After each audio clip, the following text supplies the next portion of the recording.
Welcome to Gaslight Me Gently, a virtual reality podcast to read and discuss crime stories. The views and opinions shared by the hosts and the guests are their own and do not represent Reddit, VRchat, or any other platform we appear on.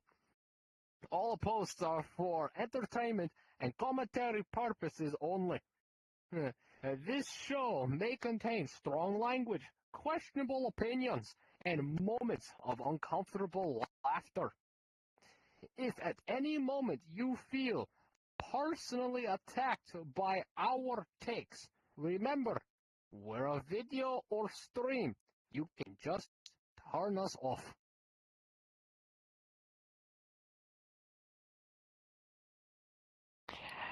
Hello, everybody. Welcome to Gaslight Me Gently Sunday Talk Show, where me, your host, I am your host, Dog, and my other host with me is Shadow.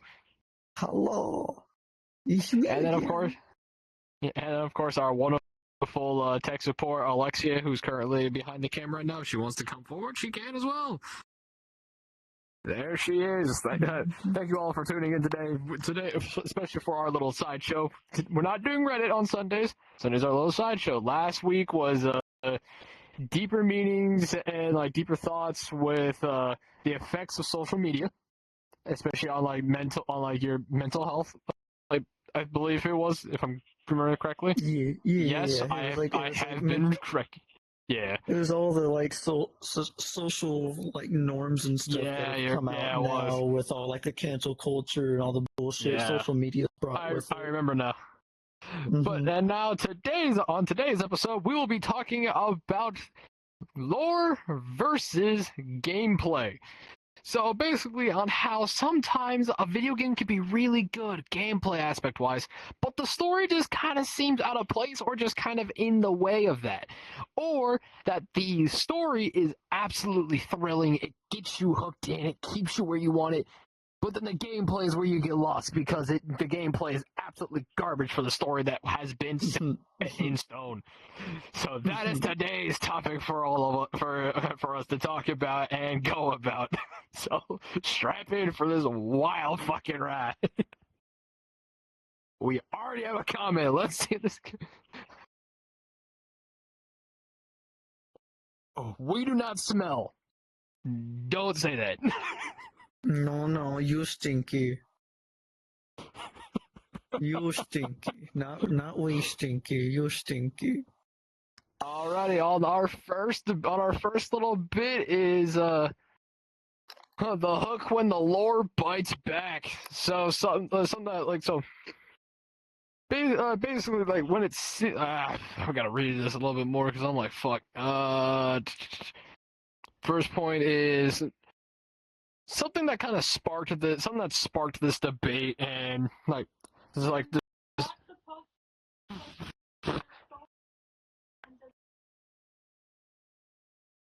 It's hard to do the guidelines when I don't know what the fuck they say.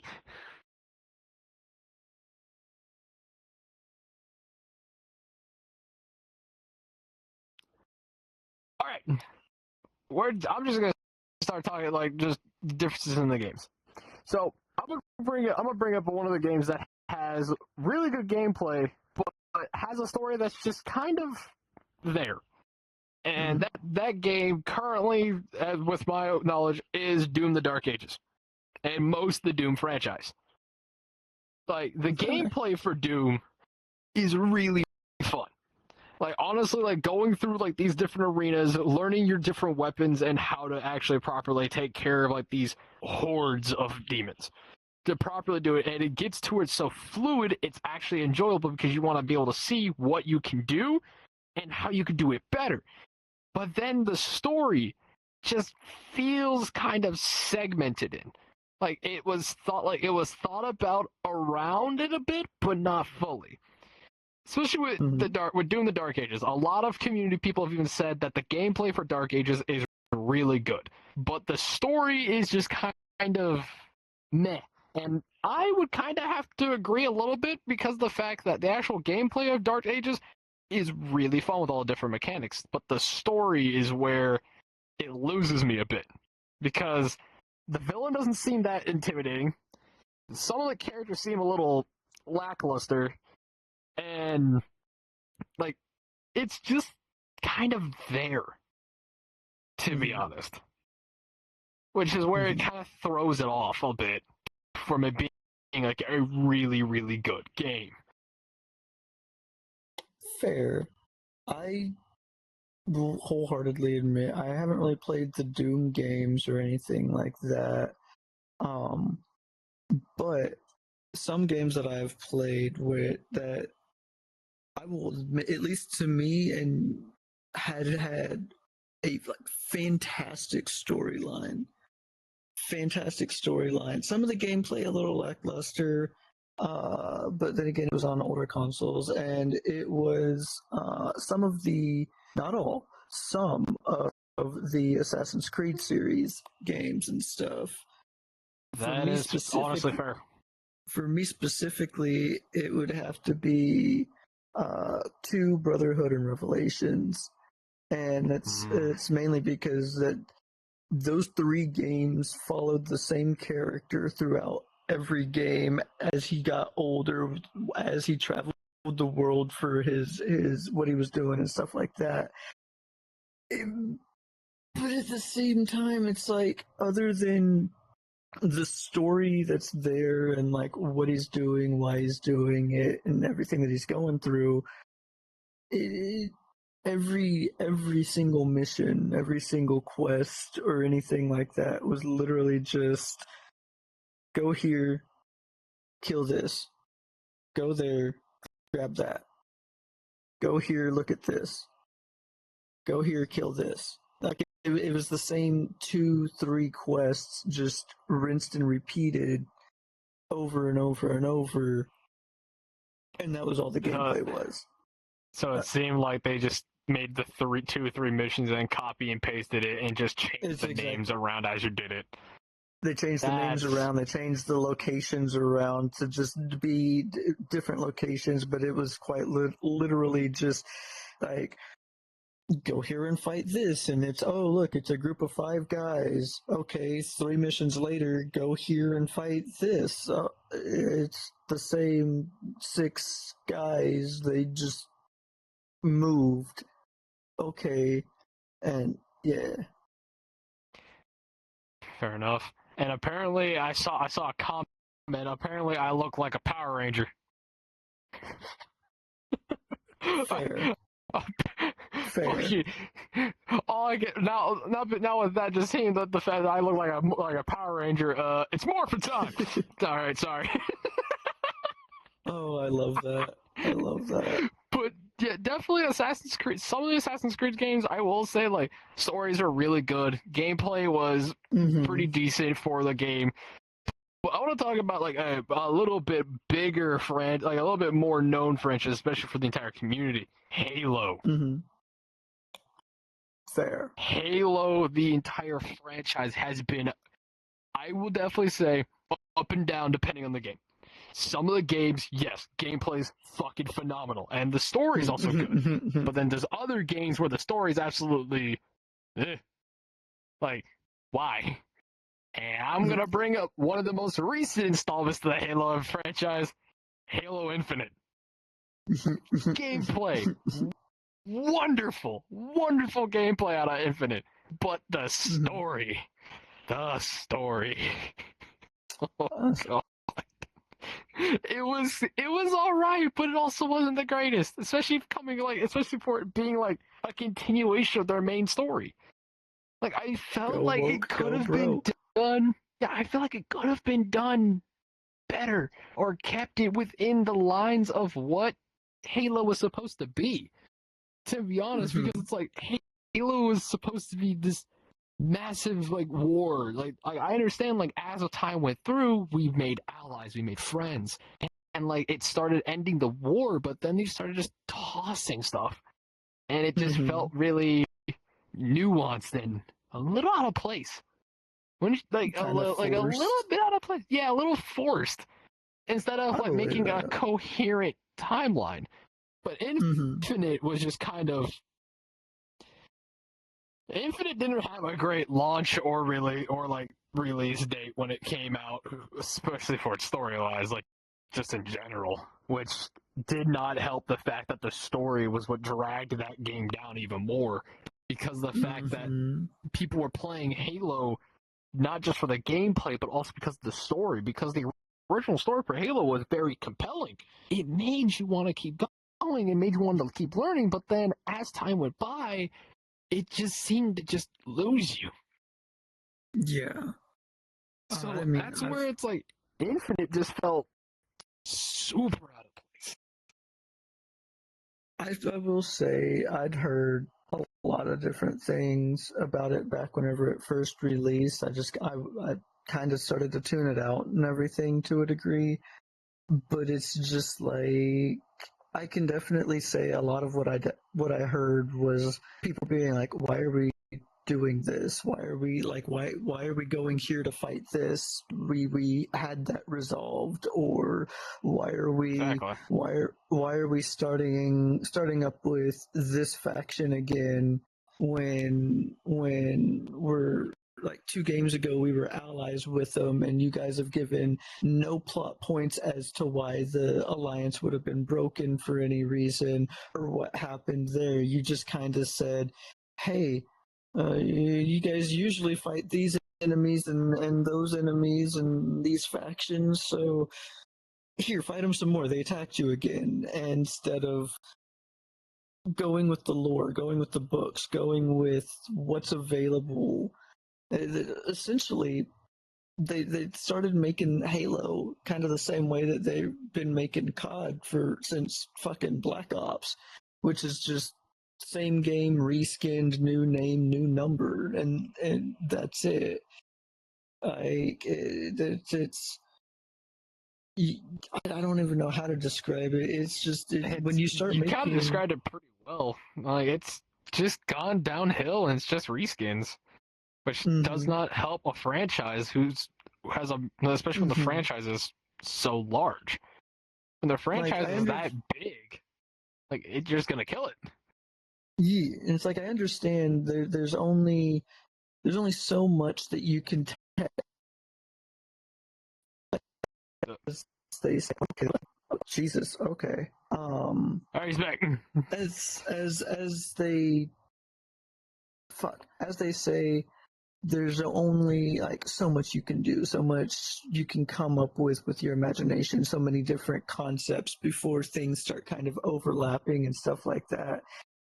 But that doesn't mean that whenever you've just run out of ideas completely, instead of taking the time to take a step back, try to actually come up with or make like that compelling story or that next new like adventure for people to go on and everything, you instead just start reskinning and reshipping your game as a new full price game because effectively you became a fucking sellout. The best way for me to put it. And it's just like the entire gaming industry as a whole is going downhill in my opinion at this point. It's like because you've got the reskins or you've got the and give me flack for this if you want. I mean, we've already been over this. I really don't care.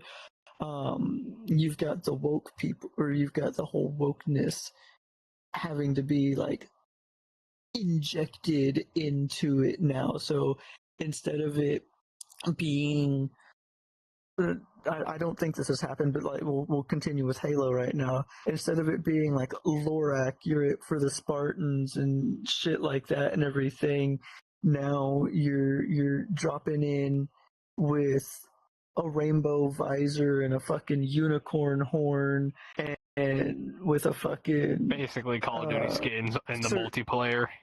Yeah. Well, not just Call of Duty skins, but it's like it's the core characters that being made into something that they don't that doesn't necessarily either fit that universe or need to be. I put it this way: imagine Halo after after the first 3 or 4 games, like after the Master Chief Collection, right? Let's say after the Master Chief Collection arc, instead they just decided, you know what? Now we want to make Cortana lesbian, and just out of nowhere to because change something very big. Yeah. Yeah. But it's kind of like, but another game that's kind of like that, to where it's like gameplay, depending on who actually plays this, can actually defend this game properly. Is like really decent, or the story is like really bad. Overwatch. Look what happened to that game. Overwatch has a story. It's just a reskin. Like, Overwatch 2 is basically a reskin. Overwatch 2, yeah, Overwatch was originally supposed to have a story. But it was so bad that the community just said fuck it and stayed with the multiplayer.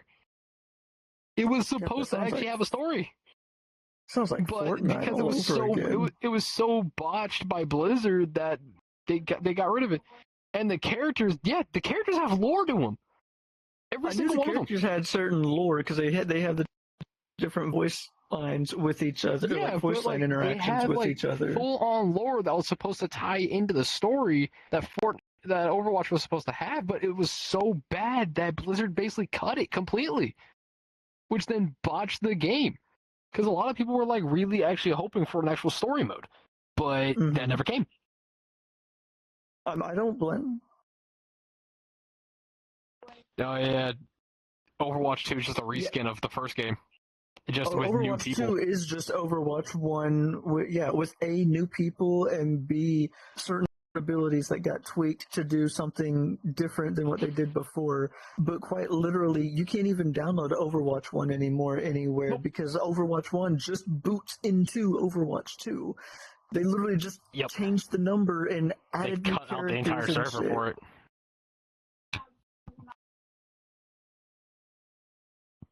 Yeah, freaking the day and night cycle is just freaking stupid, because it's like one night you could be playing one map one night, and then in the morning when you wake up and you know like the map should have rotated already, it's the same map. And you're like, what the fuck? Yeah.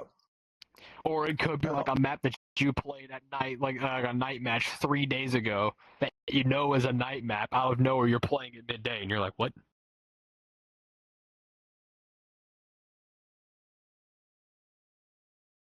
Oh, a day and night cycle, and then just cut that out. There's 2 different map types. So there's a day map and a night map in Overwatch, and they alternate whenever the fuck they want to. They're not actually on a day-night cycle or anything like that. No, they're just alternating the time of day of the actual map itself. Well, no, not even that. It's literally just you have sunlight, no street lights on the city map, or you have night sky with street lights on the city map. Other than that, it changes literally nothing. It's essentially colors. It's the colors of the map get changed, and that's it. And everything. Good reason why I never played fucking Overwatch. That's why I'm like, I don't really know much about this fucking franchise. I'm kind of glad I don't. Fuck Blizzard. That's the only differential.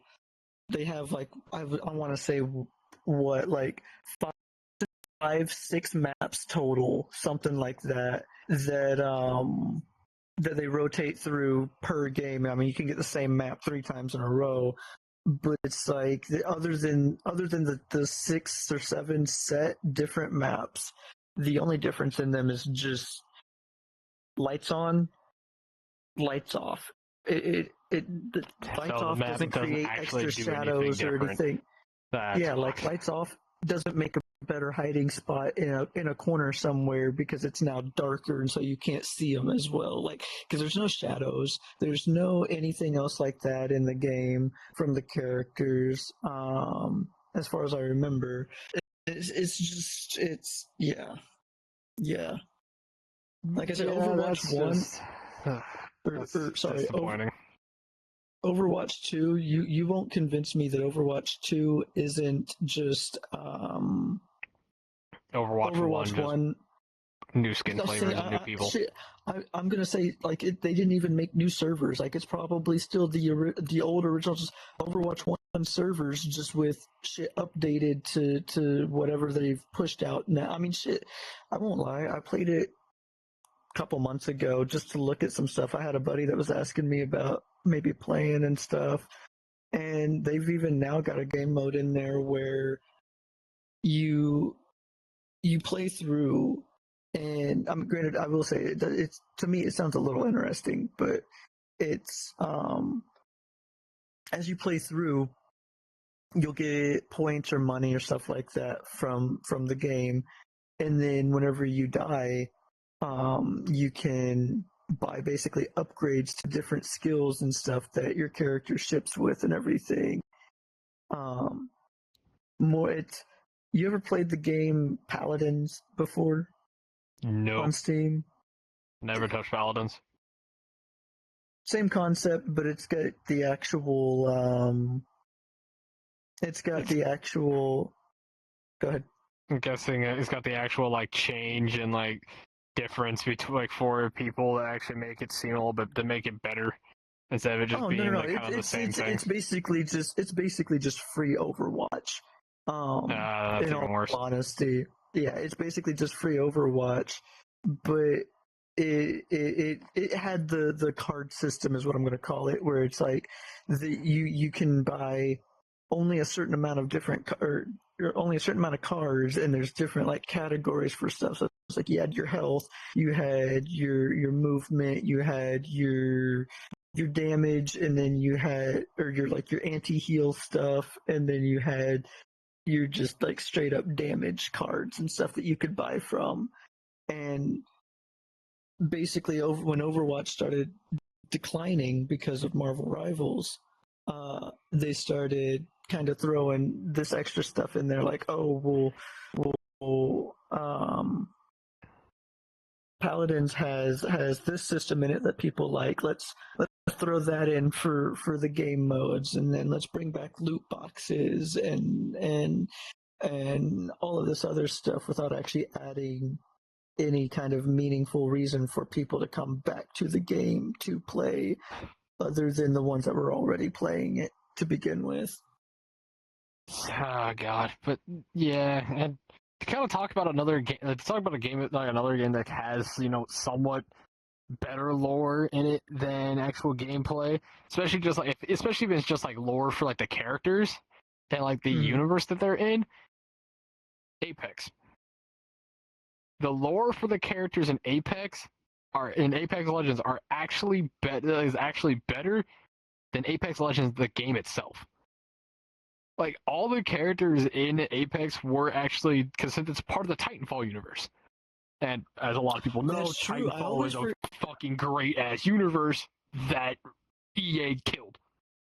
I don't care what anyone says, EA fucking killed it. EA's killed a lot of things, man. Like even Need for Speed. This is one of them, and it's where I get the most salty about. But because Titanfall is a great universe. Go for it. Get your salt out, brother. Get your salt out. The universe, the universe of Titanfall, great universe. But the characters in Apex are either related to pilots of like the war that was going on until it just ended. The games themselves were made by a villain of the second Titanfall game, Blisk, which you never got to fight. And the actual characters themselves have a more in-depth lore than the gameplay actually allows you to truly see. Like freaking Peacemaker. He's a Marvin bot who gained sentience.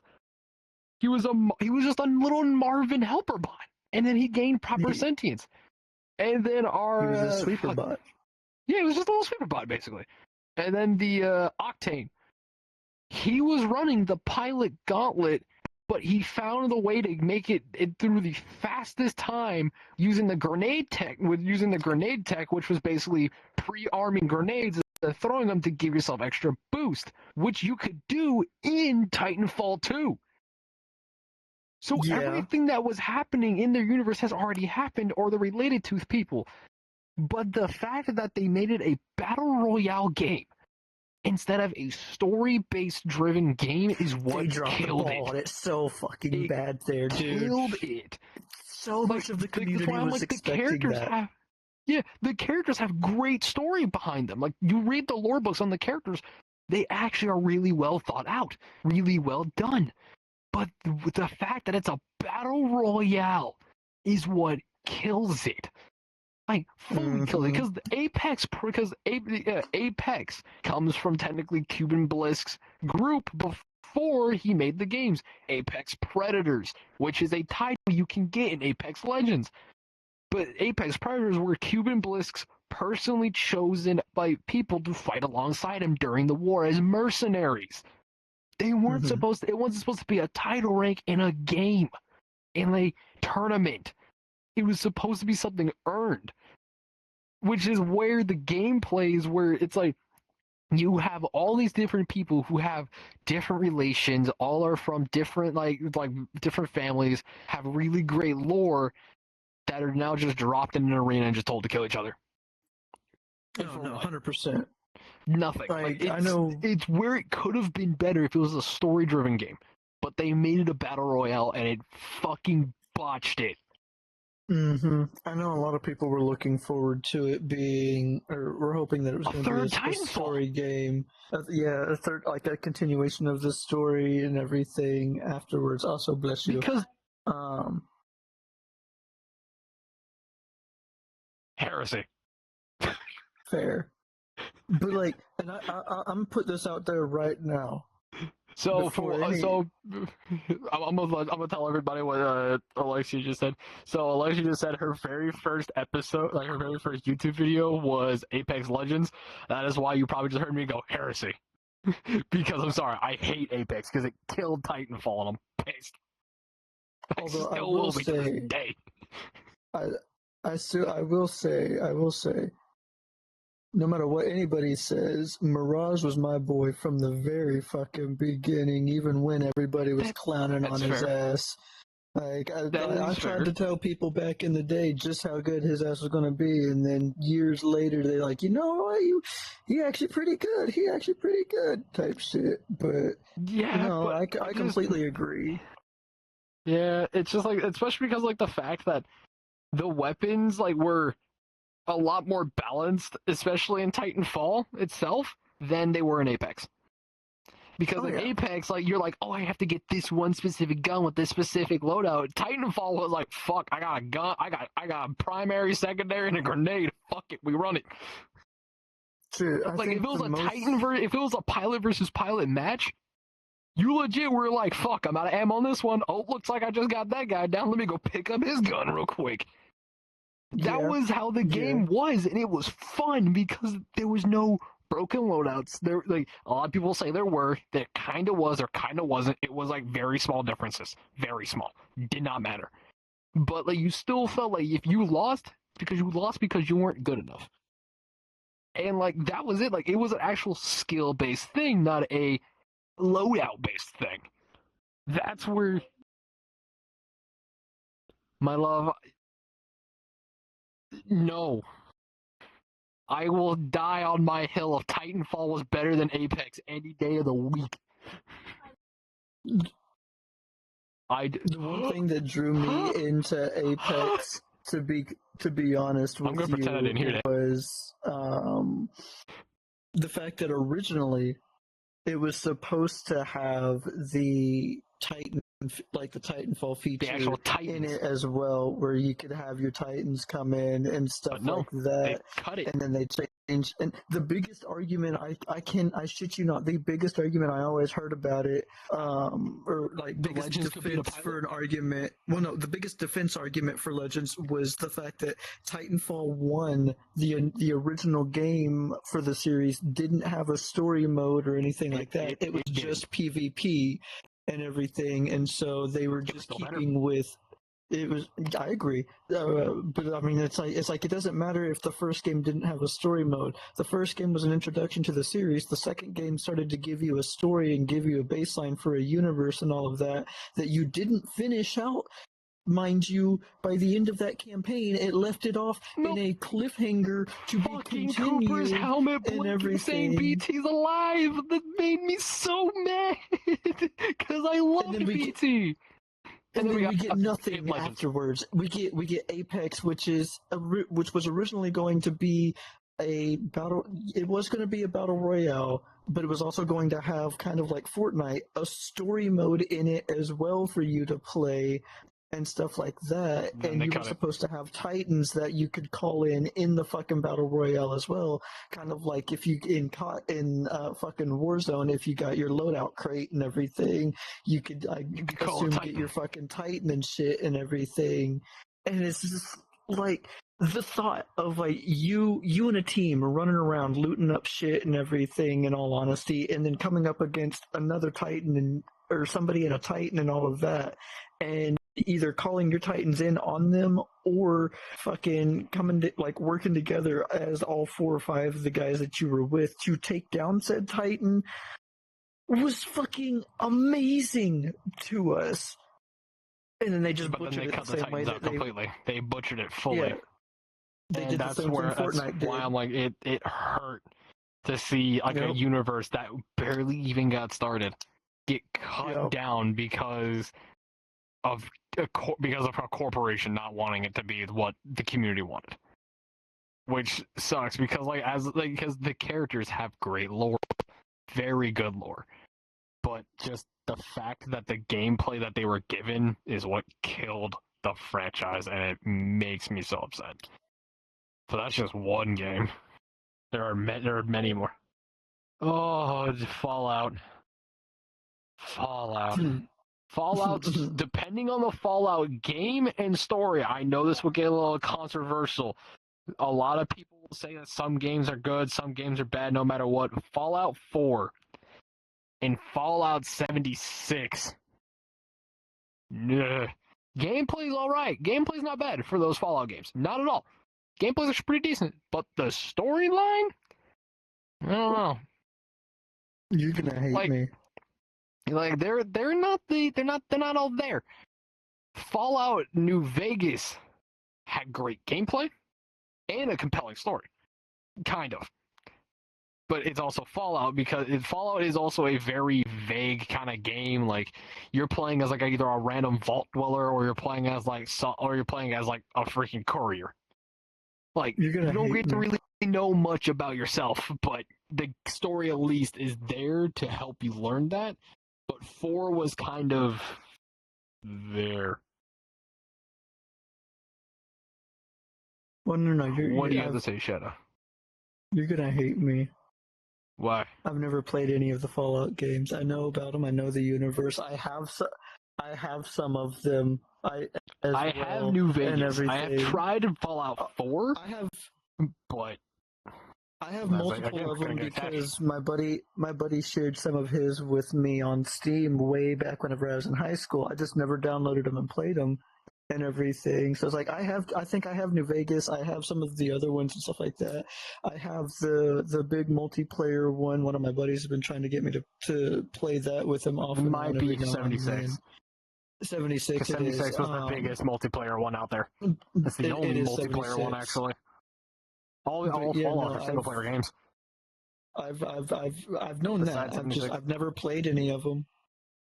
Yeah, that's fair. So. Like honestly, I'm like, because that's the thing. It's like I have tried Fallout New Vegas. I have tried it. I just couldn't get fully attached to the gameplay loop. The story was really good. The gameplay loop is where it lost me. Especially that's just where it loses me in Fallout in general. I've tried Fallout 4. I have tried it, but the thing is just more the fact it was the gameplay loop, and also the story wasn't enough to actually try to keep me, so I can actually learn Fallout a little bit more. That is my personal opinion on it, is the fact that I have tried a really good Fallout with a really good story and gameplay, and I've tried a Fallout with a mid story but decent gameplay, but I still couldn't get attached, and that's just because of just how the gamer I am.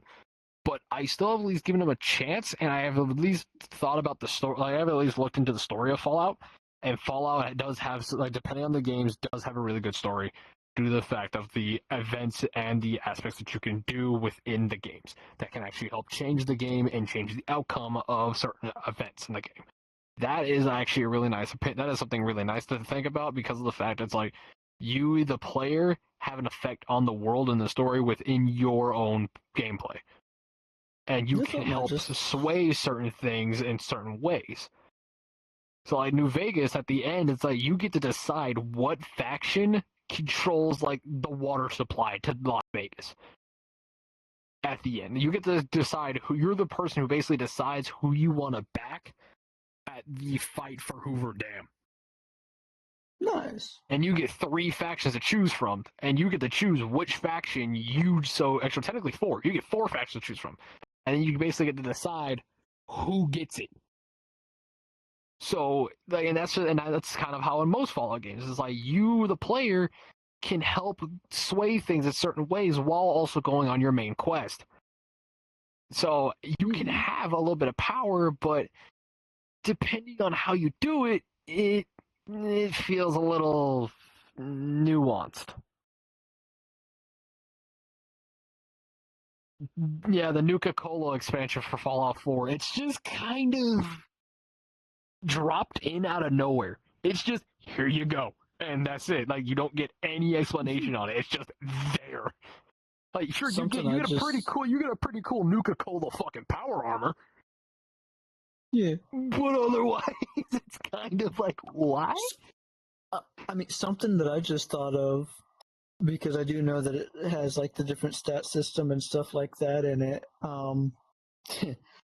The Fallout games are just different D&D campaigns set in the same universe. You're basically mid-maxing. Fallout's just D&D at this point, because I know they got the different characters, D&D without the dice rolling, essentially. The game Pretty does much. the dice rolling for you. That's, I might actually have to get into these games at some point. Yeah, so I'm like, Fallout's definitely one of the universes to where it's like, it could have really good, like, it just really depends on the game you play, to be honest. It just depends on which game of the installment you decide to play, where you can either be pretty good or pretty bad. You just have to just figure out which one. Fallout 4, yes, it's the most modern, besides 76, it's the most modern Fallout out of, like, all of them besides 76. But, like, it's just kind of choppy. And just kind of, like, the story, like, a lot of storyline points in it just don't make sense. Like, they don't fit the world, like, whatsoever. They're just fucking there. Like, the Nuka-Cola one. Like, the Nuka-Cola one's just kind of fucking there, and it's like, why is it here? So I'm like, it just really depends. More money off of you. That's why. Yeah, the Bethesda. Fucking effectively. I mean, listen, we're still waiting on Elder Scrolls 6 that was teased back in, 2014 or something, and instead we got the Elder Scrolls Online, then we got Oblivion Remastered, then we got a remaster of Oblivion, but we didn't get a remaster of 5, which is shocking due to the fact that they not only went from basic Elder Scrolls like Skyrim to then special edition Skyrim to then anniversary edition Skyrim. But never I was gonna say, how many different versions of Skyrim are we on this time now? Considering he's been releasing one. We're on the 3rd different version of it. Well. I don't. Maybe I don't know, because I'm the fucking Todd Howard out there seems to like to. I was gonna say Todd Howard seems to like to release a new fucking Skyrim version every goddamn year for the last 15 fucking years. Yeah. So, because they remastered Oblivion, and a lot of people said that it was needed, and I would agree with seeing some of the game, like seeing how the game looks now. Like Oblivion now looks really good, and like the class building is a lot more streamlined compared to like all the other games installments. Like out of the Elder Scrolls like franchise, Oblivion Remastered does have the gameplay and actual lore to keep players going. That is something I will say. In Skyrim, I will definitely say the gameplay is better than the story of Skyrim. Mainly because of the fact that I have played the entire story of Skyrim. I have played plenty of the side quests. I have played the entire main story. The side quests and some of the side quests seem to have a little bit better lore in them than the actual main story, because the main story is you wake up being held prisoner. You don't even know what you did. You're just woken up as a prisoner. And then this black dragon, basically helps you get freed, and then you start to learn, and then you learn that you're this all-powerful dragonborn You're the guy who's supposed to help stop the turning of the times from the world-eating dragon Alduin from destroying the world. You learn this just out of fucking nowhere. And then it's like, that's the entire story, is just go kill him. That's it. And then once you kill him, it's like, now what? And that's technically where the story technically ends. It just ends right there once you technically kill Alduin. But that's why the story, like some of the side quests, like Dawnguard, you're helping vampire hunters stop a psychotic vampire lord from blocking out the sun and killing all life just for his vampire people to live and thrive and feast off everyone. The Nightingales, true. Nightingale also has really good story.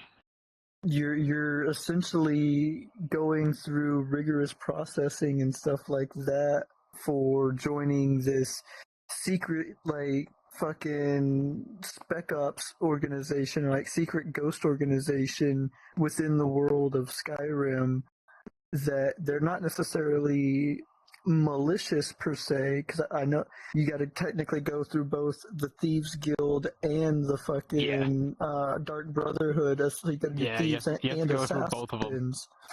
But the Nightingales themselves, one reason I love them so fucking much is because their organization in and of itself isn't an inherently evil organization. They're magic wielders that just they use their power and their knowledge and stuff like that to more or less try to keep order between everybody in the land, so they don't essentially kill each other completely and wipe each other out wholeheartedly. Hell, the Civil War kind of has a slightly better story than the actual main story of Skyrim. The Civil War. I want to go shoot a trebuchet. The fuck you mean? Literally, because the actual because the Civil War is all about just the people trying to figure out who should be the rightful rulers of Tamriel, the realm you're in. Should it be left up to the Imperials, or should it be left to the actual lords of the land? And that seems more compelling because it's you actually get to choose and then help that side win the actual war. So then you can actually either give the Nords back their land or give it to the Imperials. And correct me if I'm wrong. Go ahead. I was going to go to the Dragonborn, but I'll let you finish. I'll do what you need to talk about first. I was going to say, correct me if I'm wrong, because it's been fucking ages since I've played that game at all. I won't lie, I've thought about looking up some. It's a fun game to go back to and just play randomly. Well, I was gonna say I was thinking about looking up some of the big overhaul mod packs as well that people have been playing through it with one of those. But back to my question, whenever you your side effectively wins, doesn't it also kind of change some of the world shit around for some of the other areas for being the clothing style and stuff like that? Depending on where you're at within depending on what, if you finish the Civil War completely. So if you finish the Civil War, then you are fully through it. If you do the Imperial side, Whiterun becomes more of an Imperial city, not a full Nord city. It becomes a little more Imperial, and I believe you get rulership or something, and I can't remember which one was you become the Jarl. It was either the Imperials or Stormcloaks, where you became the Jarl of Whiterun at the end of the war. Because at one point you do have to either have to storm, you either have to protect Whiterun, or you have to attack Whiterun. And then depending on which one you choose, if you decide to, because it was Imperials were protecting Whiterun. So if you protected Whiterun, you became you got a lordship title within the city. So then people will start looking at you differently. Your prices will change a little bit because you defended the city. And then if you were on the Stormcloaks, they would kind of look at you like a villain and start treating you as such because of the fact that you were attacking them, even though you've helped the Jarl many a times on different accounts, and also decided to. Oh, our tech support has brought us our drinks from our vending machine. I think she's telling us our voices are getting scratchy and we need something to drink. Probably, who knows? But just definitely, I'm like, because it really depended on which side you decide to choose on. So I mean, really shit, I might have to go back and fucking because, like I have said, to redo it's them been a as well. while, and I don't think I ever finished the Civil War part. But I mean, shit, I can remember the last time that I played, even with it being like almost 10 years ago, or like at least 8. Um, fucking, I would start the game right, and I would purposefully either try to or make my way to Riverwood, I think is what the place was called. I would immediately Riverwood's the go first and city you gotta go to. Yeah. no, not okay. So not the first, Well, first the city village. that the first like actual city where the Thieves Whiterun. Guild and shit is Oh, where I Riften. end up going. I don't even So you go went to to Riften. Whiterun. Yeah, I don't even go to Whiterun. I don't even start the dragons half the time. As soon as it gives me Same. free reign and everything, I go straight to Riften because I'm like, I want to start with these guys. Plus, I mean, with what we were saying earlier, thinking on it now, this is kind of what made me think of it in the first place. If you wanted to say that you were playing this from more of like a role-playing perspective and like a canonical character perspective, motherfucker ain't just gonna. I was gonna say the motherfucker like in real life, the hero ain't gonna wake up from being a prisoner and go straight to fighting dragons and shit. He's gonna wake up from being a prisoner and like build himself up, get to know where he's fucking at and everything, learn shit, make allies, get equipment and everything. Like shit. But yeah, definitely, because like especially because the Dragonborn DLC, like that DLC definitely has some pretty decent lore into it as well. Because like Mm-hmm. Mirac himself, and Hermaeus Mora, like Fair. those guys got some pretty interesting fucking stories on them and backgrounds on them, which it seems a little like just kind of evil for the fact that they're just DLC kind of people. And that's it. Yeah. They're not part of like Yeah. the true main story. They're just completely like all blown, like all just for the DLC, and it kind of feels sad to the fact that they're not fully implemented into the actual storyline itself. Like they're kind of mentioned, but they're kind of not at the same time, and it's kind of criminal about it because it's like the actual like Dragonborn area, Solstheim is actually a pretty cool. It's actually a pretty nice area. And like the Right. town there actually has a really nice the town there has pretty good stories. The villages there, like The learning armor more and about stuff who actually Mirac look pretty is. fucking dope. Yeah, learning who Mirac is, why he's doing such things. Like you kind of learn a little bit more about like what's going on, and it makes you feel a little bit more inclined to keep learning. Which is why I'm like Skyrim has many points of like the lore the lore is really good, while the actual main story is kind of garbage Yeah. and just Yeah. not all The there, sadly.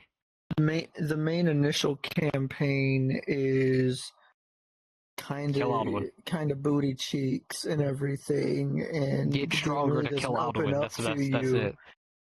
Yeah, it honestly, that's really all it is. Yeah.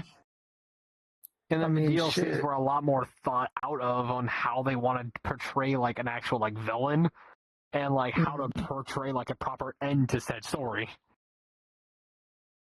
Yeah, because all that one is just, oh, yay, you killed him, you did it, hooray, thank you. But Tamriel's still in Okay, go live your danger. life. You still got shit you got to deal with. Well, I mean, kind of, because it's like it was like Tamriel's still in danger, but also like you didn't really have any kind of main thing to go to now. It was just like, oh, I heard a rumor about this over here, or maybe there can be some work for you in this way or with this kind of organization and stuff, rather than it being more of a okay, thanks for ending the major problem. We've got these problems we're dealing with now. Can you help us there too to kind of continue your story? Yeah, which is why I'm like Skyrim can be good, but just the way they made the main story, like, just kind of feels like it could have had more. It could have been better. Like, especially like the actual fight for Alduin. Shout, stab, stab, stab, stab, stab. Oh, shout, Yeah, that's stab, what stab, that's all it stab, was. stab, stab, Oh, stab, he's flying. shout, Shout, stab, stab, stab, stab, stab, stab, stab. stab. Shout, hit, hit, hit. Shout, hit, hit, hit. Oh, he's done. Yeah. Like, that's it. Yeah. Like, it And was even if you so didn't want to shout, boring. even if you didn't want to shout and you wanted to do like archery and stuff, because I don't know, maybe the entire gameplay you've been doing and all the side quests and points and stuff you've been putting into your character has been to be like this stealth archer type of character and stuff like that, only Which for the work. boss fight to be where even if you don't shout, the NPCs around you are shouting and fucking like bringing him down, which I mean on one hand cool, it makes him a little bit easier to hit, but then that just makes the fight okay, shoot, oh, shoot, okay, Yeah, back it's here, so shoot. It's so boring. Skyrim's and main like story Alduin is a cool character. Like, yeah, character wise and his own story wise, he's good. He's a cool guy, but the actual gameplay, can't. That boss fight alone. Yeah, no, Skyrim's story is just if a D&D campaign never made it past session 1. Yeah. Or the first, depending on the big bad. Yeah, because it never felt like there was like it gave you like any drive. Like, it's like you kill Alduin, and then you're sitting there like, what next? And there's nothing that it like gives you to help you go towards like certain quests, certain cities, to do certain things. That's it. You killed Alduin. Good job. You're free to do whatever the fuck you want. And it's like, but what is there to do? Like, you don't know where to go. Which is why a lot of times I start doing side quest shit before I ever go fight Alduin. Because I'd rather get the actual good storyline stuff done, then go do the boring one. Skyrim is the reason we have the meme of I did every side quest before the first boss. Yeah. Because the fact level like, you 100 gain up against level. a level 3. Yeah, like, you gain levels faster by doing the side quest stuff anyway than you do doing the actual main story. Fair. I mean, I went and built out a whole mansion you get to build your before perks I even faster went too. to go fight him. Yeah, but you get to build your perks in your class. Yeah, exactly. You get to make the character you want, and then you would be like, you get to essentially make the character, the hero that you want to be like. This is the guy that killed the big bad, rather than just somebody some random dude. Some random dude that was lucky enough to survive a dragon attack before he got his head fucking cut off. Yeah, like, that's why I feel like it could have had, if they actually made it to where like the Alduin was actually a little bit more of a threat, made the story around him a little bit better alone, just to make it seem a little bit better, because the gameplay in Skyrim, some people will say it's boring, some people will say it's fun. It really depends on who you are. But like, if they made the actual main story better, I don't think that we'd have too much of an issue, especially with this game, like being like the gameplay's pretty decent, but the story's kind of mid. Completely fair.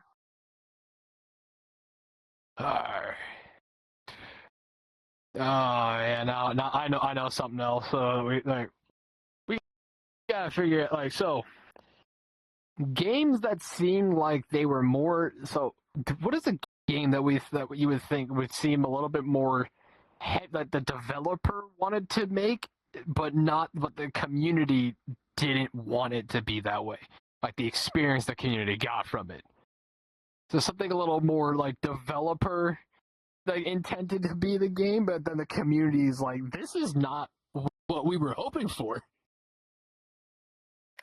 I mean, a few that I remember kind of hearing about was, I know there was a majority of the gamer community had a problem with one of the newer Dragon Age games because I know this this is also holy lag.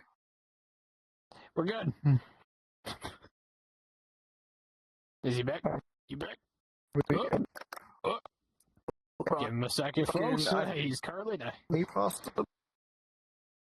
So, I think what he's talking about is like the Dragon Age game, like one of the most recent Dragon Age game. How it seemed to be like the developers wanted to design it, but the community was not super happy with it because it wasn't.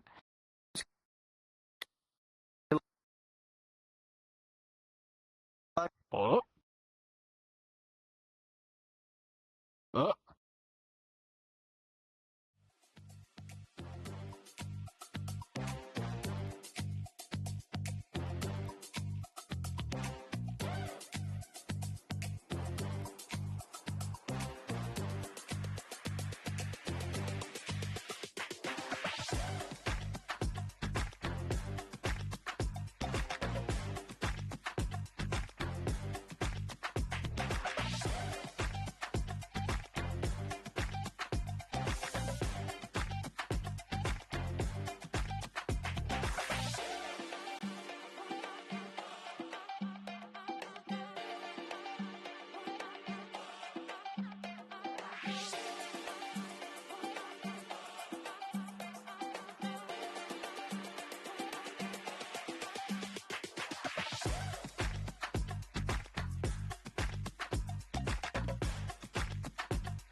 I do apologize. That was unexpected completely.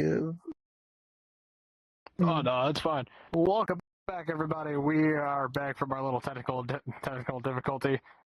But as we If one Go right thing works, another thing wants to fucking break. But I can't have anything nice.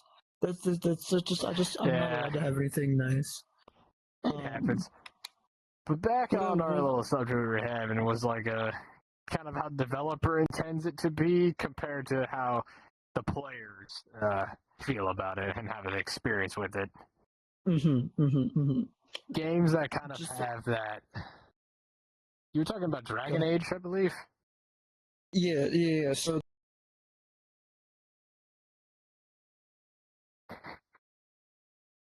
this is the moment.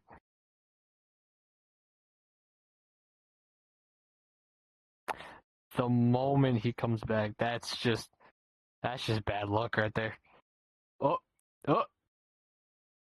back, son of a bitch! I thought it.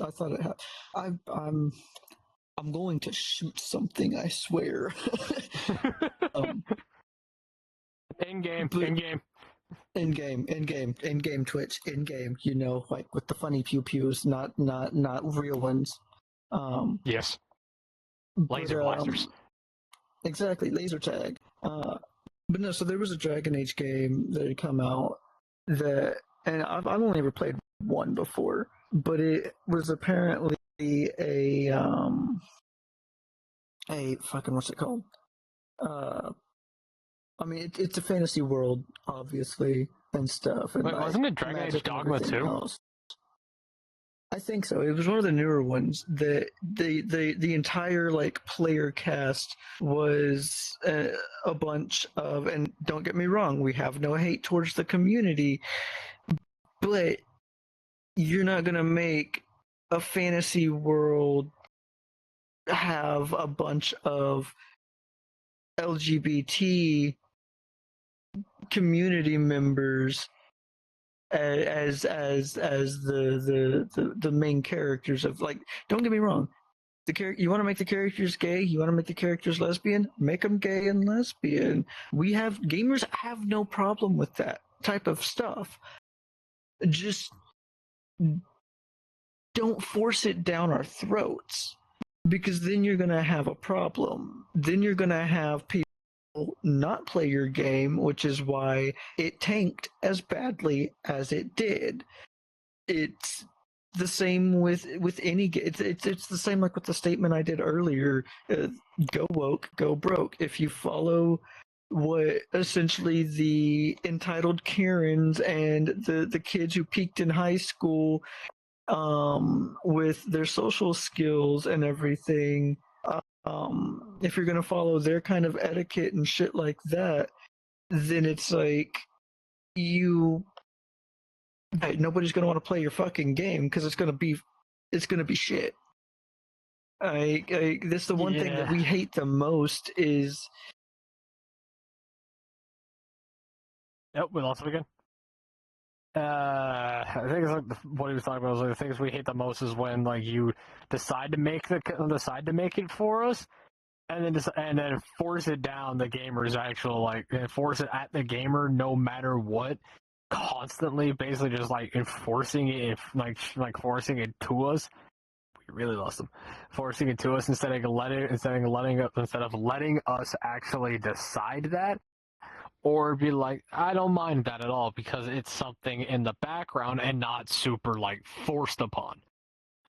Like if it's something that's completely forced upon us, then the gamer is not going to have a great experience with the game whatsoever.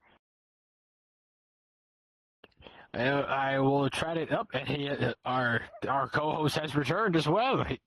Speak the devil. If it's not one thing, it's if it's not my headset fucking lagging like a motherfucker because virtual desktop wants to be a bitch, it's my internet saying fuck you and your sentence. I swear. I fucking hate it here. I don't really, but it's I'm probably coming off to a degree of sounding like I'm harping on the on like that one specific LGBT community and everything. I'm not. I promise you, I'm not. I honest to God don't know how many at this point. Really, really, really close friends that are parts of that community and everything. So before anybody tries to twist that shit, because I know the other week we was talking about cancel culture and everything. Before somebody tries to twist that shit, no, again, Shadow ain't being mean. Shadow ain't saying he hates the gays or anything like that. We cool. But don't shove your ideals and your beliefs and shit down everybody else's throat. Like, if you're gonna make a good game, make a good game. Don't make your game political. Don't make your game have some sort of like hidden agenda, for lack of better terms, inside of the gameplay itself. Like, if you're in medieval wherever the fuck, fighting dragons and throwing fireballs and everything, like, your entire party. Oh boy, we lost him again. It's this time I sadly do not know how to continue off of with your entire party. Okay. I'm hating this right now. I'm not actually, but I essentially what I was getting to, or what I was finishing off stuff with, was it'd be like take Baldur's Gate, right? Great game, amazing game, 10 out of 10 will always play again. And technically, yeah, you can have like same sex kind of couples and stuff like that within the game in that, and it's perfectly fine and all of that, but it's not every single person you encounter is one of the letters that seems to be added every fucking year, and trying to get with the main characters that are also one or multiple of the many letters that are within that list. The fancy alphabet. I'm gonna call it the fancy alphabet from now on. Like, you can have a good game, and you can have those types of communities and stuff in there and everything, without shoving it down the player's throat and essentially forcing them to conform to that kind of culture, that kind of I can't think of the word right now, like a different word for space almost.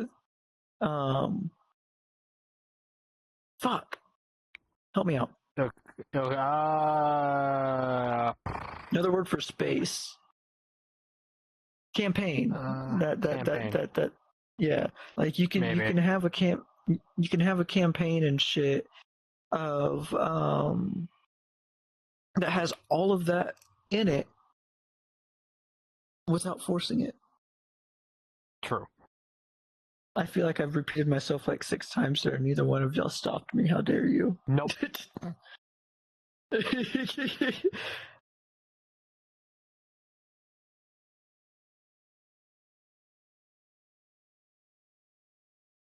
Mm-hmm.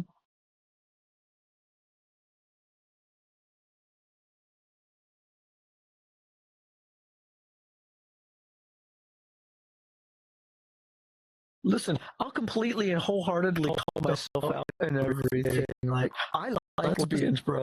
Like, lesbians are hot.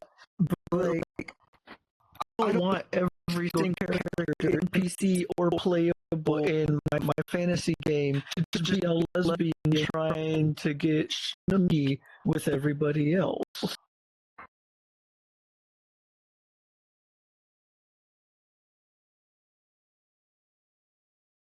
Exactly.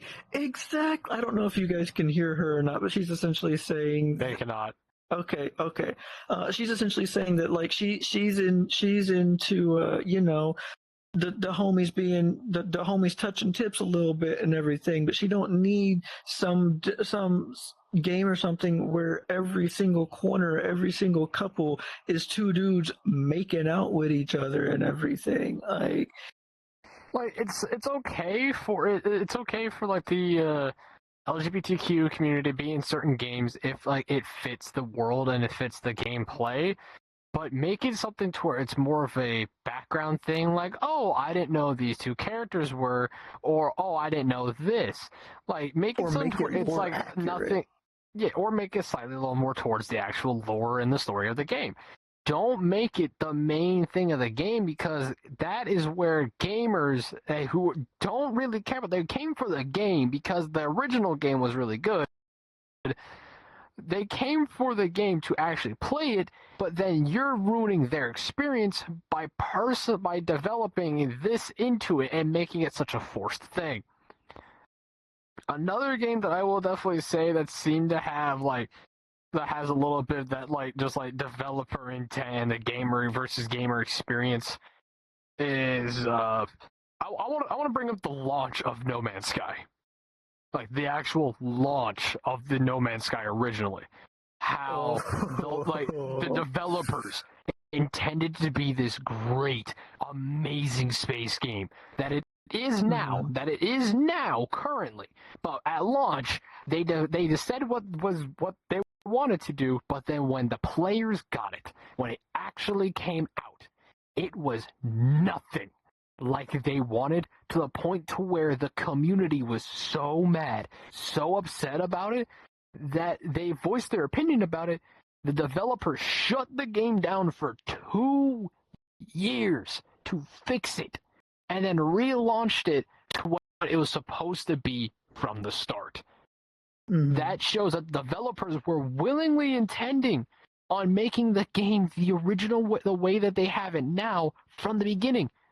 They just didn't choose to do it, and they decided to rush it and then causing the players to have a very bad experience and a very bad taste about the game, to where even after they fixed it, a lot of the players that originally got the game didn't want to go back because they were like, you killed it. I don't want to touch this game again. I don't want to play it. I have yet to properly play No Man's Sky. I have the game. I have No Man's Sky. I just have yet to actually properly play it. Same. I played with a few friends where, I mean, shit, I didn't even really start getting into it until like the base building was kind of the new thing. It was right before like they added in the mechs and the pets and all that good stuff. But I mean, even then, I didn't really play much I did, but the lore and all of that within No Man's Sky, I know fuck all about because honestly, same. They were farmers. They were, hey, we're going to go farm a bunch of this stuff, and then we're going to go sell it and make a bunch of money so we can go buy these cool spaceships. And so it's like, I've got a freighter, and I've got plenty of ships that I've gone out or either found or bought from like a few of the different farm items I've done. But that's all shit. It would be safe to say, and I'm going to say this because I don't know if it's the right fucking terminology, but it would be safe to say that I honestly don't know how to play No Man's Sky. That like I know the controls. I will even agree with. Like that's the thing. I don't even know controls. I don't know how to play No Man's Sky. I don't know the controls of No Man's Sky because of the fact that spacebar land. Mainly because of the fact, it's more of the fact that it's like, it doesn't seem like they really thought out a proper way to introduce new players fully. But other than a new player having to watch watch a video on how to figure out how to play the fucking game. Oh yeah, no, 100%. They throw you on if you're lucky fixed the game, habitable world. But they kind of just said, we're not going to really tell you how to play the game. Oh yeah, no. How to even start? No, it is a toss-up. You start out and they throw you on, if you're lucky, a habitable world. If you're like the other 90% of the game, you'll get thrown on something where it's like, you have 10 minutes before this is out or that is out. And then you'll just see like a little quest pop up somewhere. I forget now, but a little quest pop up somewhere that's either repair yourself or find and repair your ship. And then it wants you to go find the shit. This is just what I remember from my first like new player experience. Wants you to go find the ship, and then it wants you to ouchie, hang on a second. I'm sorry. That hurt. They want you to go find the ship and then essentially see, it needs this material and that material, and then just start shooting shit and mining shit to figure out what gives what and hope that you find what you need before the storm takes you, essentially, and you start over. Yeah, I'm like, that's like something that's like the development team intended to be a really cool space game, but because of the fact that they botched it, they ruined the experience for the community.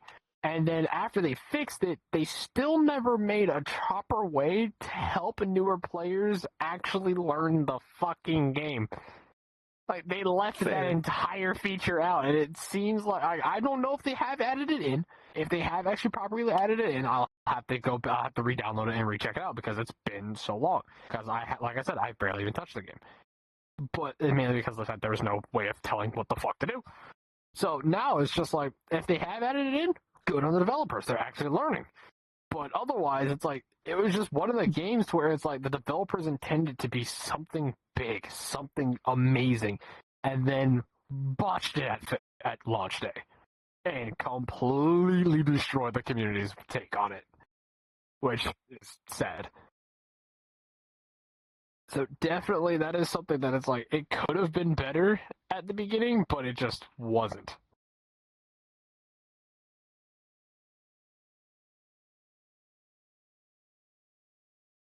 And you can say the same thing right now about another space game, which is, I'm sure you've heard of it or you've heard me make mention of it, but it's a game called Star Citizen. Yup. Yeah.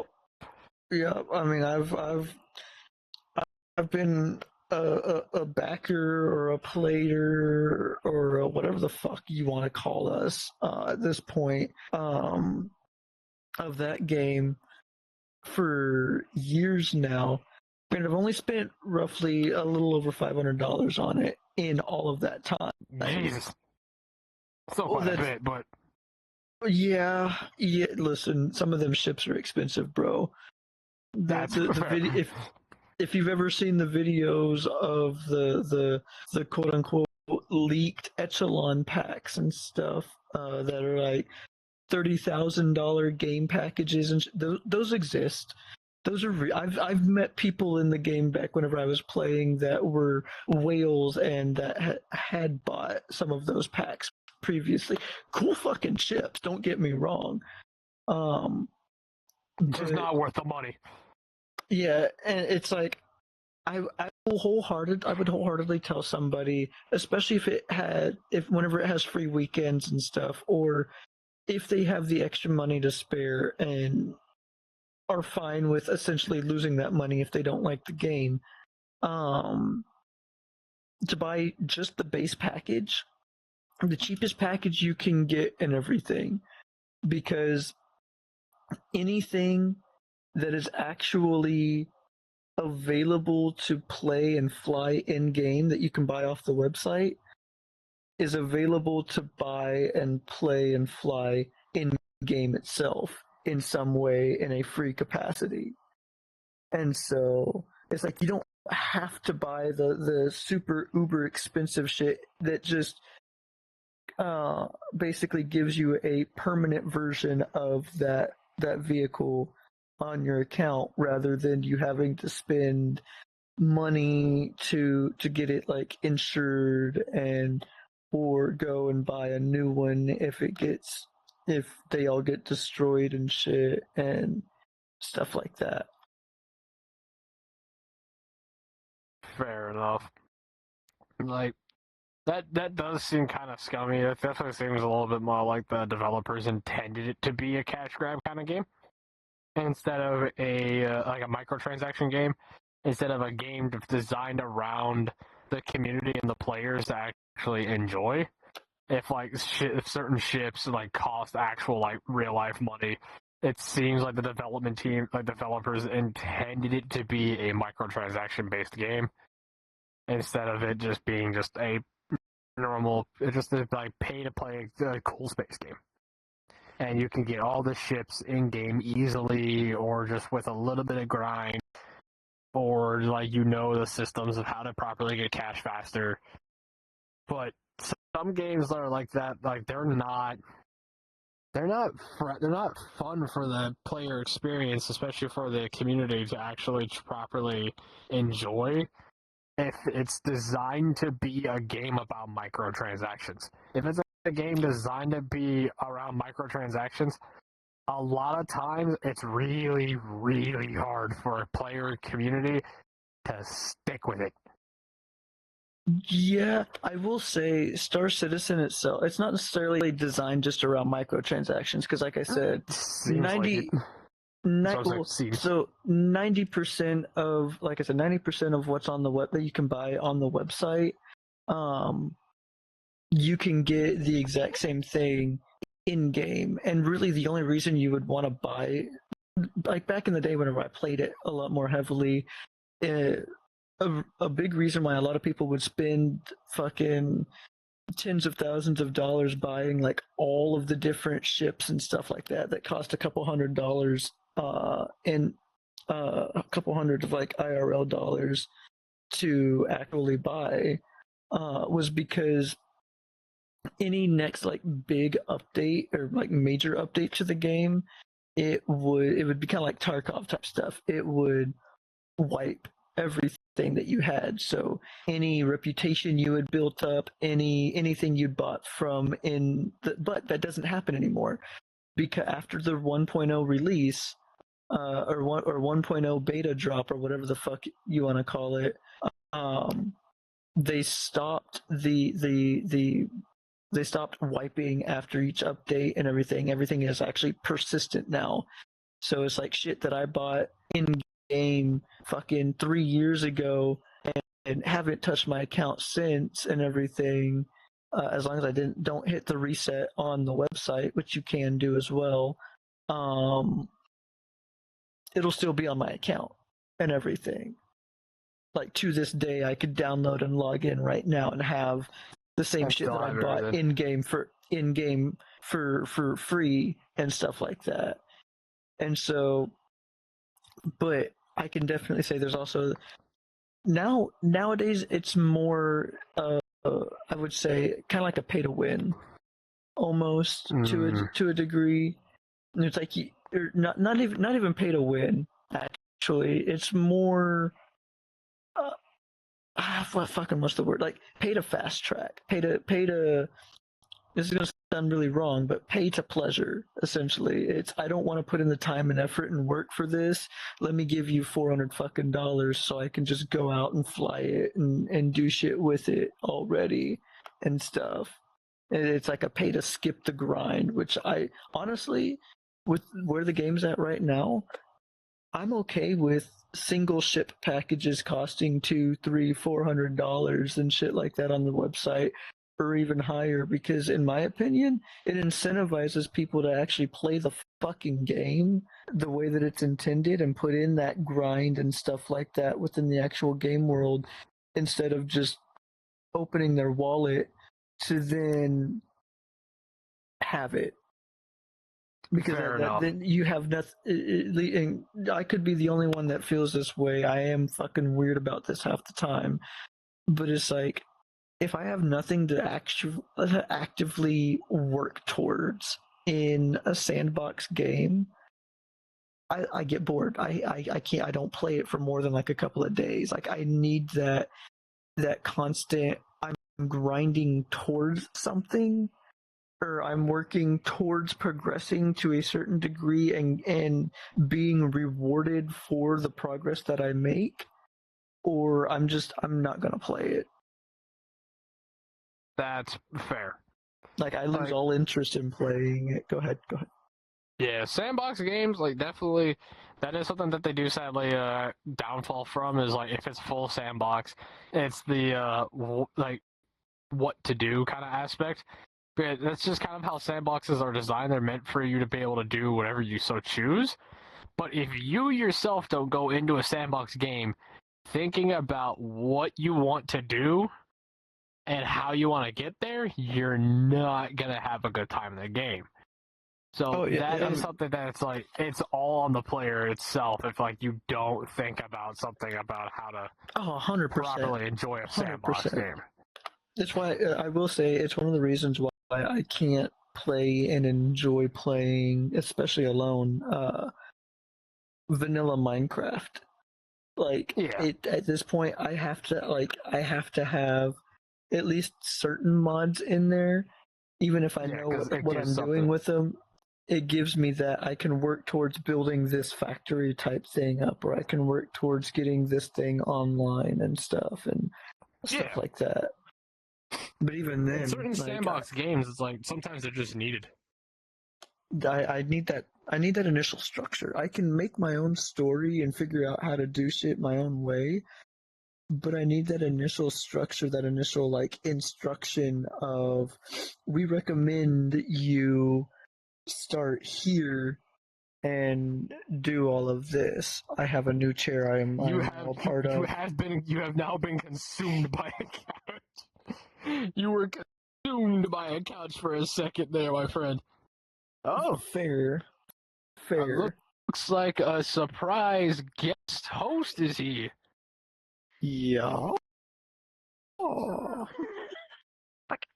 Everyone, please welcome Flookje. Miss Flookje. Hello. Our little surprise host that has come to join us. Hey.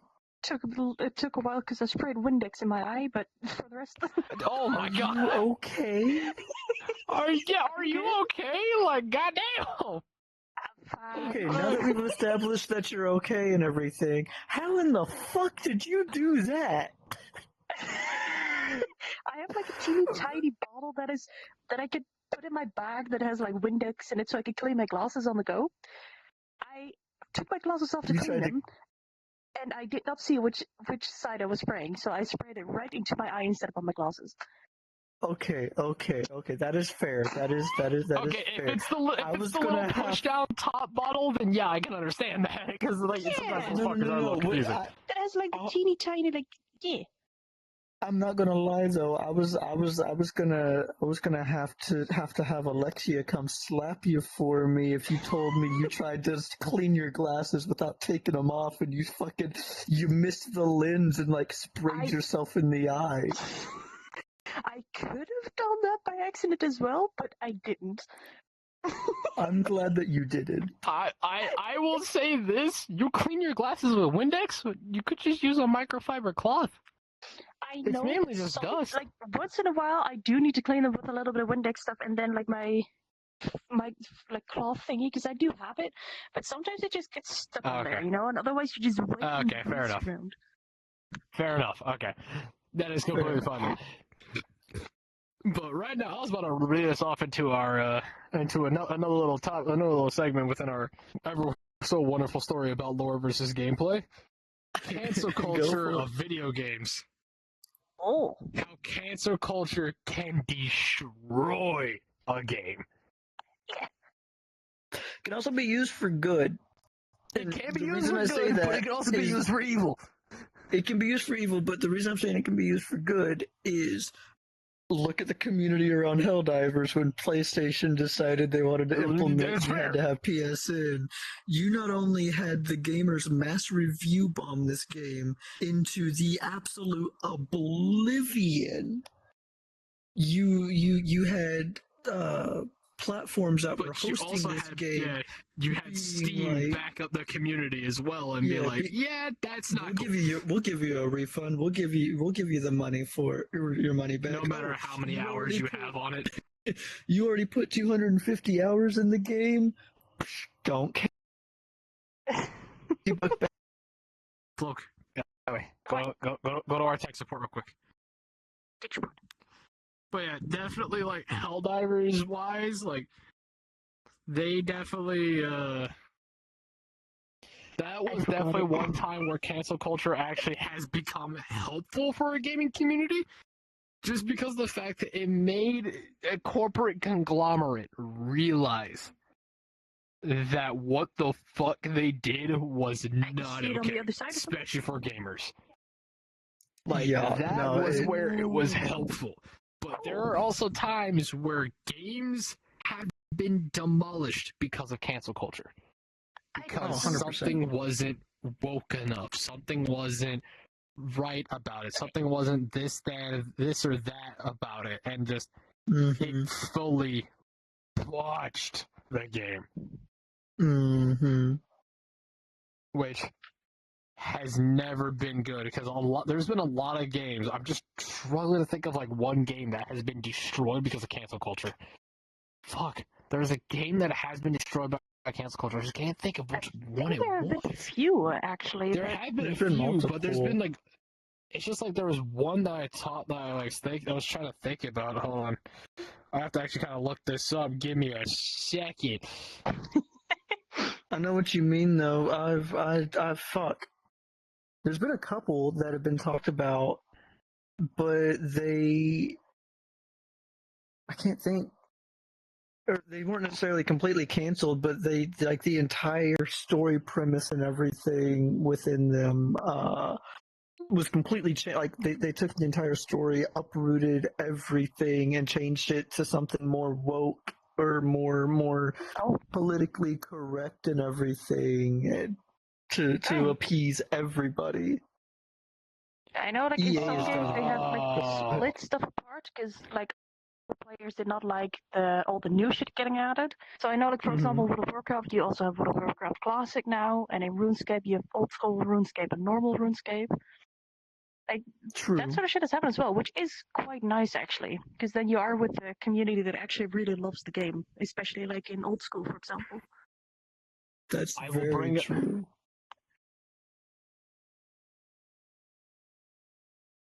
I was just about to bring up Hogwarts. I was just about to bring that up. I loved it though. Yeah, a lot of people were bashing. People were trying to, because all the stuff that J.K. Rowling was coming out with before the game's full release, people were saying that if you were buying the game, you were supporting J.K. Rowling, even though you may have bought the game just because you were a fan of Harry Potter. You loved you loved the universe Harry Potter, so you just wanted to play a game like Harry Potter. So, and that was all you cared about. You didn't care about the controversy. But it was something that was just indirectly, quote unquote, supporting J.K. Rowling, even though you weren't. Yeah, that's what I was. Oh god, Cyberpunk. What was? Wait, hold on. What happened with that? I didn't know there was controversy with that. I mean, I have heard a lot of bad shit about it. Like, some people are very positive about it, but some people just fucking hated the game.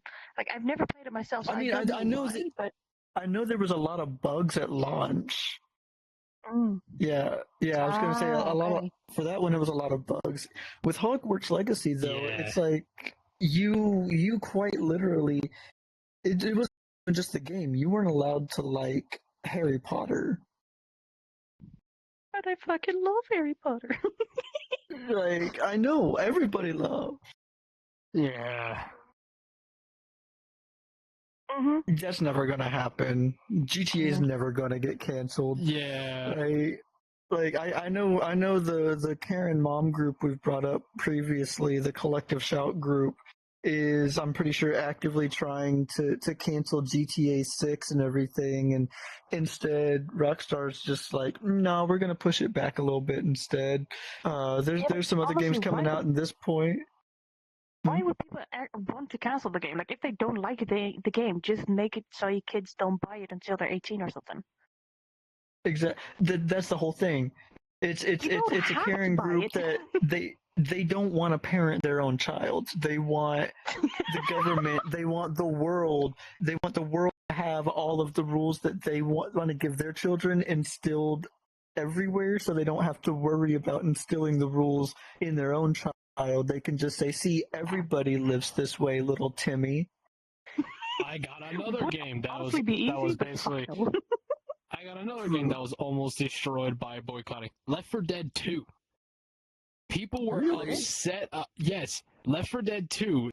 Like, people were upset that Valve was so quickly pushing towards the second game that they thought that they were full on just abandoning Left 4 Dead only because Left 4 Dead 2 only came a year after Left 4 Dead. Oh, that Left is 4 Dead very came. fucking quick. Left 4 Dead was 2008. Left 4 Dead 2 was 2009. And people were upset about it because it was like a year difference between the two launch. So they were like, you're just abandoning Left 4 Dead. You're not even going to try to put any more effort into it. While like Valve was saying, no, our team just wanted to make the next game installment. And then we were going to keep working on Left 4 Dead until we decided it was the right time to transfer all the effort onto Left 4 Dead 2. And it was causing a massive controversy for Valve, like just as a company, because they're like, "Oh, these guys only put out a game and then decided to update it within like another year, decided to make a new one a year later, and then basically scrap the original idea which it was built on." When no, Valve was just trying to keep content out for everybody because like some people like left because 2000 like the early 2000s is when gaming was starting to get like PC gaming was in that really weird era and really weird stage. It was still primarily like console gaming and stuff. Yeah, to where like Left 4 Dead could sometimes run on PCs or like it would run great on some PCs, but on other PCs it would be really troublesome. And then Left 4 Dead 2 was the one that fixed a lot of those issues, and some people were just getting upset with Valve just because they didn't even try to do that with Left 4 Dead. But they said that they were still working on it at the time. They just wanted something that actually fully functioned for everyone. Which is fair. Which is completely fair. Understandable, yeah. Yeah, right now I'm kind of looking at games that were almost destroyed by boycotts right now. That's why I brought up Left 4 Dead 2, because I was like, wait the fuck a minute, what? Even it caught me off guard. I was like, what? I know there's a lot that I've ended up scrolling past, like just different videos and stuff of. Sorry, I'm fixing hair right now as well. But I would scroll past videos or something of different people being like, "Oh, look at this game. Oh, look at that game. Oh, look at these things over here," and they would essentially. I'd see one video and then I'd never hear about them again, because unless it was something being like, yeah, this game nobody likes anymore because, fucking. Oh, hi.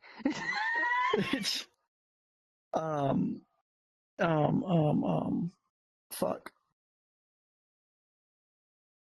I just lost everything I was gonna say. Oh no, you're good, man. You're good. Essentially,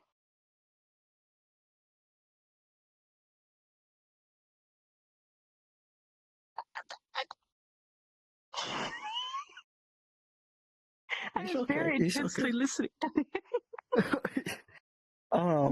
Fuck, what was I saying? I can get back on track. I know that much. What was I saying? You were talking about how some games you would see like one video and then never see anything about it ever again. Oh, yeah. So it's like you would see like all this hype and stuff from creators talk about this one game, this one video or whatever, and then it would just disappear. And then if somebody brings it up later on, they'd be like, "What game are you?" "Oh, yeah, no, that game ended up being like either A, just really bad, or B, it got just basically taken down and disappeared because there was too much community backlash from people like Collective Shout being like, you can't put that in your game. We don't like it and it offends us. You can't do that." And they got essentially another game when we get there. they would essentially get afraid of not being able to get investors and shit, and it's so dumb. So many good games never come out. I have throughout the years seen so many fun, like also like some indie games and stuff that looked so much fun, but then they indeed like fucking disappeared. Like there was also, I don't remember the name and what it was about, but it looked so fun, but it disappeared because they couldn't get the funding because like all the companies thought like, nobody's gonna love that. Right, and it's like corporations don't pay attention to the communities anymore nowadays. Also, what game were you gonna bring up, Doug? I was going to bring up Mortal Kombat. Mortal Kombat was almost destroyed because of the rate, because it was like the most violent game of its time ever coming out, that the M rating for mature wasn't enough, and then if it wasn't addressed, the government was actually going to get the game, either was going to address it. The game had so much controversy behind it because of the fact it was such a violent game when it first came out that it was too much, and like they literally said that either y'all fix it or we will fix it. So then the actual entertainment industry talked out what a proper rating would be for Mortal Kombat games, which I believe is now where we get the R-rated. The rating R for Mortal Kombat or M or higher, because of the fact that Mortal Kombat is such a brutal game. I believe it. So we wouldn't have this high rating for some video games if it wasn't for the fact that Congress almost got involved on making the rating or taking Mortal Kombat down completely. So Mortal Kombat almost got destroyed by not just by a cancel culture. It almost got destroyed by a government. But even then, like that, and I feel like that's a higher cancel culture than anything. Like that is a higher cancel culture. Fucking how? You can at least say like, dude, we're such a good game. They wanted to cancel us. Yeah, but like that's just the thing. It's just how it was like they released. It was such a violent game for the time it came out, because Mortal Kombat came out in like, fuck, the 80s or 90s, I believe. It is an old game. It was an arcade violent game for when it came out. Well, yeah, not like, even. It was an arcade box game as well. So like it was wasn't even on consoles. Machine game. Yeah, and then it moved to consoles probably early 2000s and stuff. I never played. The only one I ever played was Mortal Kombat 10. If I'm being honest. But yeah, I'm like, Mortal Kombat almost is like actually like almost got canceled by a government. I love that because how did GT machines at my old workplace? We had Mortal Kombat 3 on it, I think. Yeah, because Mortal Kombat started off on an arcade machine before it became console games. You can go and just it's such a good game, though. Especially like on one of those old machines. Like, oh. You get the fucking joystick and joypad looking at games right now. Yes. I'm like, Mortal Kombat definitely one of them that I was like, really? This almost got destroyed by cancel culture? See, my thing is it's like, how is a game like that? Ooh, Diablo. But not. I forgot about Diablo. GTA 5 itself. GTA has almost gotten canceled, but that's just because of like the imagery within GTA, like you know the very nice building in Los Santos, especially near towards our boy Franklin. I can't say what it truly is because I don't need Twitch at us. Fair. The very fun building. Yeah. The fact that you're committing literal crimes, and you're basically like you're doing armed robbery. Well, I can see why people were like trying to get the game canceled. Like I can. I'm not saying that. I'm saying like promoting it, but not at the same time. Well, no, I'm not saying that. I'm saying like I find it funny that a game like Mortal Kombat, which yes, it's extremely violent, but I mean you also had games like Doom and shit coming out around that same time and everything. But for Mortal Kombat to have the government to step in But Yeah. games like GTA and shit like that were the exact same, if not worse, to a degree, barely having the obvious stereotypical pushback from parents not wanting their kids to play that type of a game and stuff, but not much more than that. Not enough to be like, hey, let's review bomb this to try to get these platforms to take it down, kind of stuff. Yeah. It might also be like it could come out a bit later, so I think people were That's like true, getting more too. okay with it. Yeah. So, because like as time goes by, you're gonna start getting a little more adjusted to certain aspects, especially within the gaming industry, because gaming is gonna be very varied depending on like genres of games you're playing. Very true. Yeah, Very you can go true. from like planting a cute little garden to killing everything in sight. In a game, Twitch, in a game. I'm looking at you, Twitch, in a game. In 2 games to be exact, Animal Crossing and Doom. Exactly. We'll list the actual games where that actually happens in a video game. Right? But definitely, I'm like, it's just something that like it's kind of shocking to think that technically cancel culture hasn't fully destroyed a game just yet, but has gotten so much controversy around games that it's stirred people away from the games entirely. Like, which is I just like something that definitely does suck. Yeah. I will always love the fact that I got to live through and be a part of the Helldivers 2 movement when it happened and everything. Yeah, where we told Sony to piss off with their PlayStation Network. That was a great day. And now it's on Xbox. Yeah, Sony tried to say, Arrowhead, you're going to do things the way we want you to, and Arrow said, the community said, unite. No. And then it was that fucking scene from Endgame where all the fucking portals start opening up communities coming like, no. and everybody's like, yeah. We had, and the thing is, like, especially about that, like, because it wasn't just PlayStation and PC players and Steam supporting the fact that Helldivers 2 shouldn't be pushed to PSN because it wasn't at the launch, that it was also Xbox. Xbox players were also coming in to back us up, even though they couldn't even play the game yet. They were still like, this is not cool. Well, and the main reason, too, is because the enforcement of having to have a PSN account took it out of, I forget how many countries. I was going to say, I forget how many countries, but it was like... They re-unbanned, like, I think 190 countries. Exactly. When they decided to re-unban them, it was like 190 countries. That's a lot. Just imagine all of those countries, people not being able to spread liberty and democracy throughout the universe. Just because Sony wanted to be Sony. Sony wanted to boost their fucking numbers so that their investors would look at them and be like, oh, you're actually thriving right now and everything.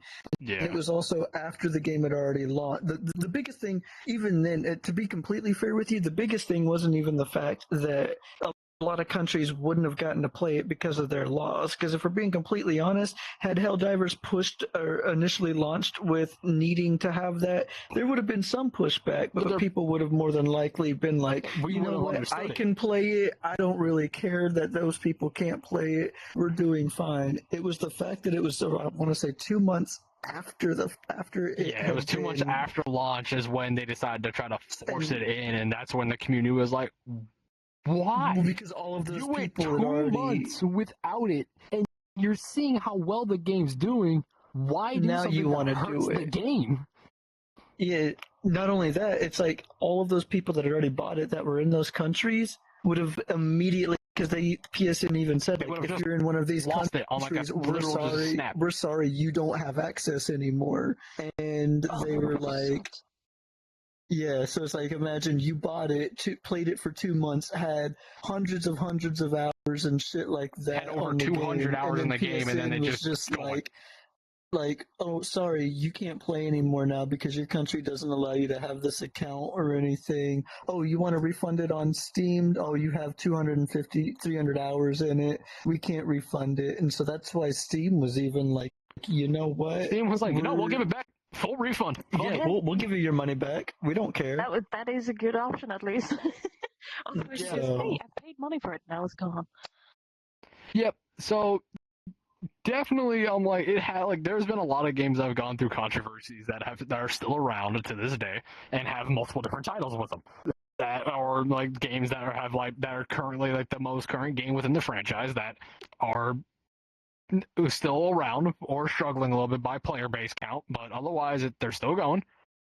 And it just really depends on what all happens, especially for the community to decide on what goes down and everything. I know. What are we? Oh, okay. We got like 6 minutes? A minute. 6 minutes?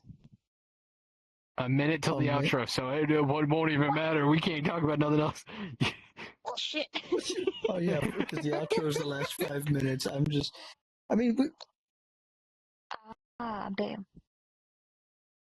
But yeah, definitely, I'm like, there's been a lot. Like, it just really depends on everything more than anything else, especially for like the whole segment, lore versus gameplay.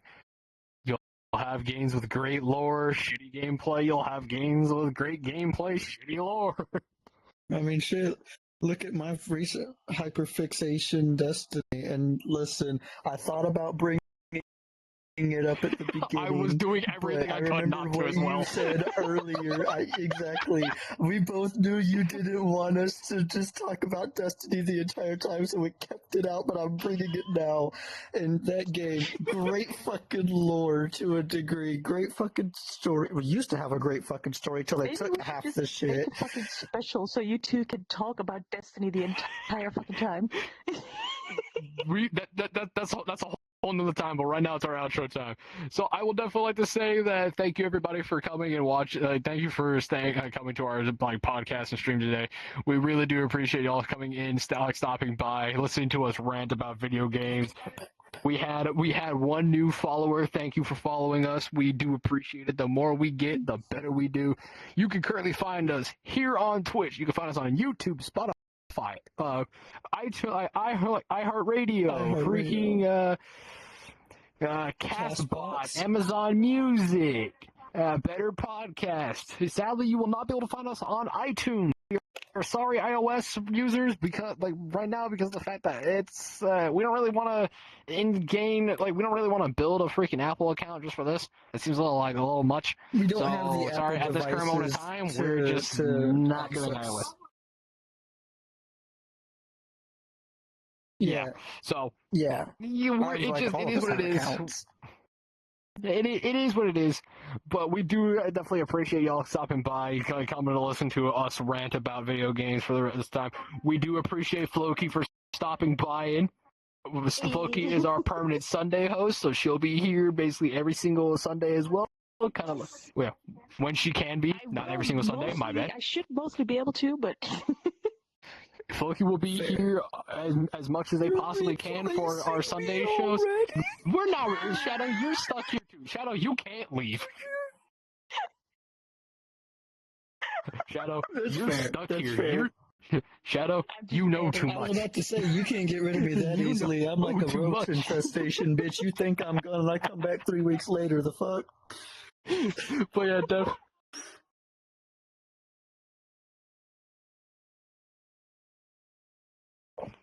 But definitely, everyone. Don't worry about it. Thank you all for coming by. Thank you for stopping by. We shall see you guys next time on Gaslight Me Gently on our Sunday podcast. Have a wonderful time, and we shall see you all around. Goodbye, everybody. Bye.